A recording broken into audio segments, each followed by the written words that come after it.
20장 3절을 봉독해 봅니다. 무저갱에 던져 잠그고 그 위에 임봉하여 천년이 차도록 다시는 만국을 미혹하지 못하게 하였다가 그 후에는 반드시 잠깐 놓이리라. 천사는 용을 잡아 결박한 다음 무저갱에 던져 잠그고 그 위에 임봉하여 천년 동안 가둬놓고 천년이 차기까지는 다시는 만국을 미혹하지 못하게 합니다. 11장 7절에 무저갱으로부터 올라온 짐승이 두 증인과 더불어 전쟁을 일으켜 그들을 죽이는 것으로 되어 있습니다. 무저갱에서 짐승도 올라오고 황충들도 올라오고 반인 반마의 마병대도 올라오고 있다는 것은 아직 무저갱이 잠겨있지 않고 사단과 그 사자들이 자유롭게 드나들 수 있는 곳임을 시사하는 겁니다. 활동 영역을 어느 정도 하나님께서는 열어주는 것이죠.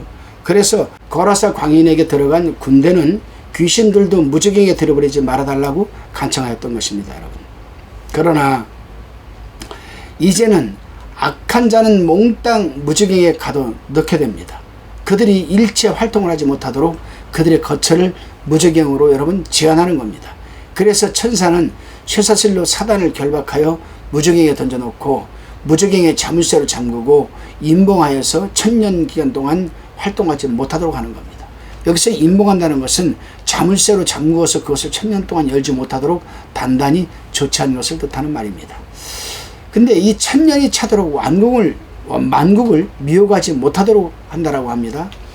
2절에서 그렇게 천년 동안 사단을 결박하여서 무저갱에 가둬놓는 것은 만국을 미혹하지 못하도록 하기 위함이다, 이 말이죠.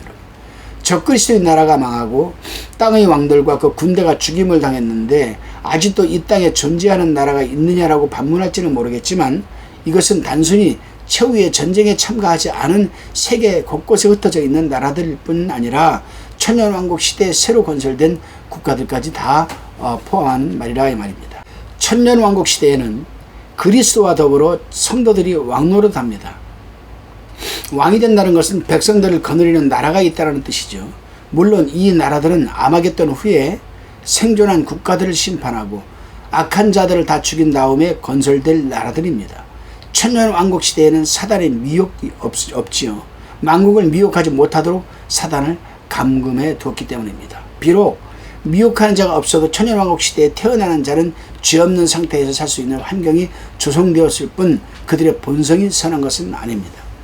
그들도 아담의 본성을 가지고 태어나기 때문에 죄를 지을 수 있습니다.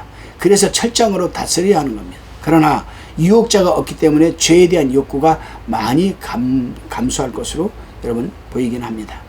사단은 진리의 영이 아닌 미혹의 영이다라고 요한 1서 4장 6절에서 말하고 있죠.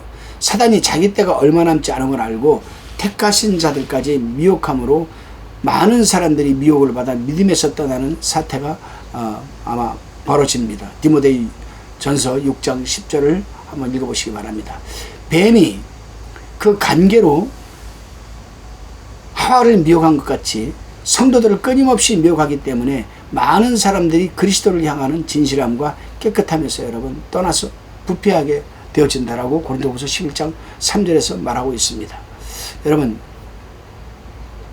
만모니즘이 신이 된 황금만능 시대에 돈을 사모하는 자들이 미혹을 받아서 믿음에서 떠나 근심 걱정으로 고통스러운 시간을 보내게 되는 거죠.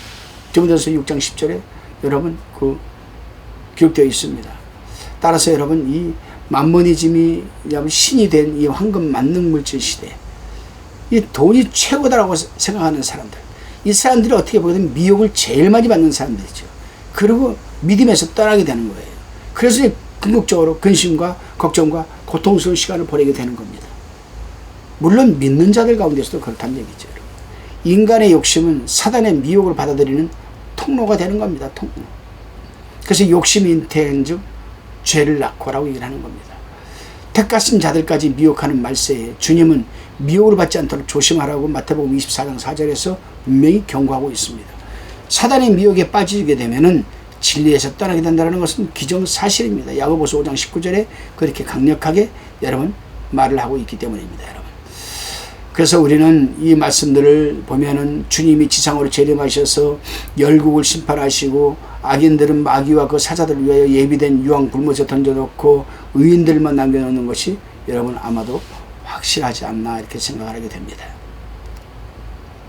짐승의 표를 받고 짐승의 우상에게 경배한 자들이 거룩한 천사들 앞과 어린 양 앞에서 불과 유황으로 고난을 받을 것이라고 했기 때문에 계시록 14장 10절에 기록되어 있죠. 짐승의 표를 받은 자는 일체 천년 왕국에 들어갈 수 없음을 우리는 잘 알고 있습니다. 여러분. 그런데 여기 한 가지 더 문제가 있죠. 그것은 스가랴 14장의 예언 때문입니다. 스가랴 14장 16절에서 19절에 보게 되면 이 말씀이 있습니다. 예루살렘을 치러 왔던 열국 중에 남은 자가 해마다 올라와서 그 왕 만군의 여호와께 숭배하며 초막절을 지킬 것이라. 천하 만국 중에 그 왕 만군의 여호와께 숭배하러 예루살렘에 올라오지 아니하는 자에게는 비를 내리지 아니할 것인즉 만일 애굽 족속에 올라오지 아니할 때에는 창이람이 있지 아니하리니 여호와께서 초막절을 지키러 올라오지 아니하는 열국 사람을 치시는 재앙을 그에게 내리실 것이라. 애굽 사람이나 열국 사람이나 초막절을 지키러 올라오지 아니하는 자의 받을 벌이 이러하니라. 이 말씀이 있거든요, 여러분. 예루살렘을 치러 올라온 열국 가운데 분명히 천년왕국 시대에 남은 자들이 있음을 스가랴는 지금 예언하고 있거든요. 그렇다면 아마겟돈 전쟁에 참여한 중에도 천년왕국에 들어갈 자가 있다라는 뜻이 되는 거거든요, 여러분. 그들은 짐승의 우상에게 절하지 않았고 이마나 손에 짐승의 표도 받지 않았다는 뜻이 됩니다. 이게 무슨 뜻일까요, 여러분? 예루살렘을 치러 왔던, 이스라엘을 치러 왔던 아마겟돈 전쟁에 참가했던 사람들 중에도 천년 왕국에 들어갈 자가 있다. 이게 어떻게 된 겁니까? 그들은 분명히 아마겟돈 전쟁에 참여해서 이스라엘을 치러 왔는데 그들은 짐승의 우상에게 절하지도 않았고 이마나 손에 짐승의 표도 받지 않았다라는 뜻이 됩니다. 자, 이것이 가능한 일인가? 과연 적그리스도 정부에서 특히 조직사회인 군대에서 이런 일이 가능할 것일까? 그것이 불가능하다면 이 문제를 어떻게 우리는 풀어내야 되는가? 많은 목사들이나 학자들이 이 스가랴서 14장 이 말씀을 자꾸 피해갑니다. 이게 피해서 될 일이 아니거든요. 스가랴서 14장 16절에서 14장 16절 19절 말씀, 이 스가랴가 예언한 이 사실, 아마겟돈 전쟁 때 함께 이스라엘을 치러 온 사람들 중에서 여호와께 경배할 사람들도 있고 그들은 그들에게 절하지도 않고 섬기지도 않고 이마에 육육도 받지 않았다. 이걸 어떻게 우리는 이 스가랴 14장 16절 이하의 말씀을 이해할 수 있을까? 많은 학자나 목사들이 피해가려고 하는데 이 말씀을 피해가서 될 일이 아니죠. 피해가서 될 일이 아니에요. 이게 해결되지 않으면 여러분 요한계시록 바로 여러분 해석을 할 수가 없죠. 여러분 스가랴 14장이 주님의 지상재림과 천년왕국의 문제를 다루는 것이라는 사실에 이의를 제기하는 사람은 없습니다. 이스라엘을 치러왔던 이방인도 천년왕국에 참여한다는 것에 대해서 스가랴의 본문대로 이유 없이 주석가들은 그대로 받아들입니다. 그렇다면 아마겟돈에 참여한 군대 중에서도 적그리스도 통치를 받지 않는 국가가 있었다는 말이 되는 거거든요. 국가가, 사람이 아니라 국가가. 적그리스도 통치를 받았다면 짐승의 우상에게 절하지 않을 수 없고 이마나 손에 짐승의 표 666표를 받지 않을 수가 없는 거 아니겠습니까? 만일 그런 나라가 있다면 어느 나라일까 한번 우리는 생각을 해봐야 됩니다, 여러분. 애굽, 이집트죠. 애굽이 언급되어 있는 것을 보면 아랍 국가들 가운데서도 적그리스도 통치를 받지 않은 나라가 있음을 암시하고 있습니다. 그렇습니다, 여러분. 예루살렘을 치러 왔던 열국 중에 짐승의 표를 받지 않는 사람이 또 나라가 있다면 그들 중 살아남은 자가 천년왕국에 들어가게 될 것은 맞는 말입니다. 아무리 적그리스도 통치 시대라 하도 그 전 세계를 완전히 장악하지는 못하는 것 아니냐. 저는 개인적으로 그렇게 생각을 합니다. 지금 여러분 세계 정세가 성경 그대로 지금 이루어져 가고 있습니다, 여러분.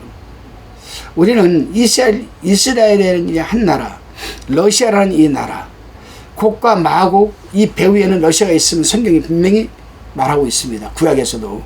그렇다면 근데 왜 러시아가 왜 우크라이나라고 자꾸 전쟁을 하려고 하고 안 되는 걸 알면서 자꾸 하려고 하고 왜 고집을 부리고 있을까? 하나님이 푸틴의 마음을 강박하게 만드는 것이죠, 여러분. 자, 여러분, 그런데 이스라엘 나라가 왜 또 이란하고 또 연결이 되어 있고 전쟁을 치르고 있고 그 주변 국가들하고 또 왜 연결이 되어 있고, 놀라운 사실은 여러분, 이 유럽이라는 전체 나라가 지금 여기에 또 지금 끌려 들어가고 있습니다. 이게 여러분 보니까요, 성경 그대로 지금 이루어져 가고 있는 게 참 기가 막힌 거예요. 여러분, 유프라테스 강이 안 마른다고요? 제가 우리 교회에서 특강을 한 적이 있습니다. 유프라테스 강 주변에 지금 여러분 엄청난 댐이 지금 만들어져 있는데 이번에 그 댐을 닫아버렸습니다. 지금 유프라테스 강이 금이 쩍쩍쩍쩍 다 갈라져 가고 있어요. 얼마나 생경대로 여러분 이루어져 가고 있습니까? 다니엘의 금싱산에서 신상에서 보면은 열 발가락 시대에 발과 발가락이 모두 철로 되어 있지 않고 철과 진흙이 섞여 있다는 사실을 우리는 몰랐잖아요. 아, 이게 어떤 나라가 어떤 나라인데 지금 요한계시록을 강의하면서 아, 그래, 아마겟돈 전쟁에 참여했던 나라와 사람들 중에서도 여호와를 경배할 사람이 있고 경외할 사람이 있고 그들에게 적그리스도에게 절하지 않고 이마나 손에 표를 받지 않은 사람도 있다. 이 사실을 저는 묵상을 하면서 여러분 다니엘서 2장 41절에 나와 있는 이 말씀을 생각을 해봤어요. 한번 여러분. 그래요. 다니엘이 본 그 금신상에서 열 발가락 시대에 발과 발가락이 모두 철로 되어 있지 않고 철과 진흙이 섞여 있음을 알 수가 있다 이 말이죠. 여러분, 철과 진흙이 섞일 수 없는 것처럼 그 나라가 나누어질 것이라고 성경은 증언합니다.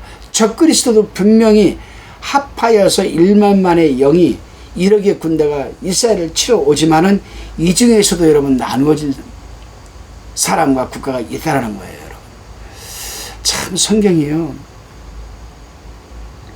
연구하면 연구할수록 신구약의 통일성에 의해서 다른 건 다 제쳐놓고 구속사 관점에서 아마겟돈 전쟁이라는 이 부분만 놓고 아마겟돈 전쟁을 일으키는 측과 아마겟돈 전쟁을 맞이해서 싸우는 측을 놓고 연구하다 보니까 이것이 다 여러분 다니엘과 연결이 되더라 이 말이죠. 여러분, 제 개인적으로 연구를 해보니까 그래요. 여러분, 통합제국 시대에 열왕이 다스리지만 뜻이 서로 맞지 않아 분리가 있을 수 있다. 그러나 그들이 모든 권세를 그 적그리스도에 넘기는 적그리스도 제국 시대에 과연 반역이 가능할지는 의문이지만 계시록의 말씀은 적그리스도 정부의 반역을 허용하지 않기 때문인데, 그럼에도 불구하고 하나님을 섬기는 자가 있고 표를 받지 않은 자가 있다는 것은 여러분 반역을 하는 나라가 있다는 거예요. 사람도 적그리스도 시대에 그 이름이 생명체에 기록된 그리스도인들 이외에는 모두 짐승의 우상에게 경배하게 되어 있으므로 그 어떤 열국 가운데도 기독교인 외에 천국 왕국에 들어갈 자가 없음을 우리는 알 수가 있는 거죠. 그렇다면 예루살렘을 치러 온 열국 중에 남은 자란 기독교인이라고 봐야 하는 겁니다. 여러분, 기독교인이라고 봐야 되겠죠. 자, 우리가 지금 예를 들어서 지금 봅시다. 한동안 교회 나오다가 바쁜 일로 인해서인지 무슨 일로 인해서인지 교회를 좀 안 나오고 있어요. 근데 그 사람은 어디 가도 나는 기독교인이라고 얘기를 하거든요. 그리고 또 교회는 안 나오지만 살아가는 삶 속에 하나님 앞에 그들 그리스도인을 지키려고 하는 것은 지키려고 또 애를 쓰는 사람이거든요.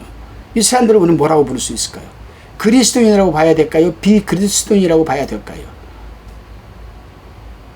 애굽 사람 중에 이스라엘의 초막을 지키기 위해 올라오는 자도 기독교인이라고 볼 수 있을까요? 없을까요? 애굽 사람이야. 애굽 사람. 그런데 초막절을 지키기 위해서 올라왔어요. 이 사람을 우리 기독교인이라고 부를까요? 아니라고 할 수 있을까요? 예를 들어 또 한번 봅시다. 초막절 기간입니다. 이디오피아 왕 금고를 맡은 네시 간다게의 근거를 맡은 네시가 초막절 지켜 올라왔어요. 그 사람이 예수 믿었습니까? 예수 알았습니까? 몰랐잖아요. 근데 초막절을 지키러 올라왔어요. 그러다가 우연찮게 자기 의지와는 상관이 없이 억지로 십자가를 지게 되었어요. 그리고 그 사람이 여러분 이디오피아에 돌아가서 복음을 전하게 됐고 그 나라가 여러분 기득권 나라가 되었습니다. 공사가 되기 전까지는 참 잘 살았던 나라지 이태리가. 그래, 이 사람은 과연 그리스도인일까요? 아닐까요? 우리는 여러분 한번 여러 가지를 생각해 봐야 될 필요가 있습니다. 그래요. 짐승의 표를 받고도 천년왕국에 들어가는 자가 있다는 말이 되는 거거든요, 결국에는. 그러나 과연 예루살렘을 치러온 열국 중에 짐승의 표를 받지 않은 자가 있을 수 있을까? 이것은 하나님만이 아시는 일이죠. 저는 이것을 신학적으로 하나님의 주권이라고 합니다. 또 하나님의 시크릿, 비밀이라고 저는 말하고 싶거든요. 우리는 성경 말씀을 믿을 수밖에 없습니다. 생명책에 기록되지 않은 사람은 모두 짐승의 표를 받게 되고, 짐승의 표를 받은 자는 열국 심판 때 염소로 분류되어 저주받은 자로서 마귀와 그 사자들을 위해 예비된 영영한 여러분 이 불못에 들어가서 영벌을 받게 되는 겁니다. 그럼에도 불구하고 예루살렘을 치러온 열국 중에 짐승의 표를 받지 않은 남은 자가 있음도 성경은 지금 말하고 있다는 사실입니다. 이유는 알 수 없지만 그냥 말씀을 믿을 수밖에 없는 거 아니겠습니까, 여러분? 그냥 하나님의 주권이다. 하나님의 비밀이겠지. 그 밖에 해결책은 없습니다. 이 말씀을 가지고 스가랴가 얘기한 이 말씀을 가지고 여기저기서 그냥 막 이렇게 말하고 저렇게. 성경에서 사도 바울이 한 말이 있어요. 사도 바울이 뭐라고 했습니까? 기록한 말씀 밖에 벗어나지 말라. 우리 성경에서 말하는 것은 믿고 말하지 않는 것은 여러분 생각도 하지 말아야 돼요. 물론 신구약 통일성에 의해서 유출은 해볼 수 있겠지만, 어쨌든 사단과 그 부하들이 천년왕국 때 모두 무적행에 갇히기 때문에 그 어떤 나라도 미혹하지 못합니다. 천년왕국 시대에 태어나는 사람들도 사단의 미혹이 없는 환경에서 여러분 살게 될 것입니다. 근데 여기 보게 되면 잠깐 노일이라 그랬습니다. 천년 동안 무적에 갇혀 있던 사단이 그 후에 잠깐 놓이게 되었습니다. 왜 놓였습니까, 여러분? 왜 놓입니까, 여러분? 타락한 아담의 본성을 여전히 갖고 태어난 천년왕국 주민들을 시험하기 위해서 사단이 잠시 여러분 무적에서 풀려나게 여러분 되는 겁니다.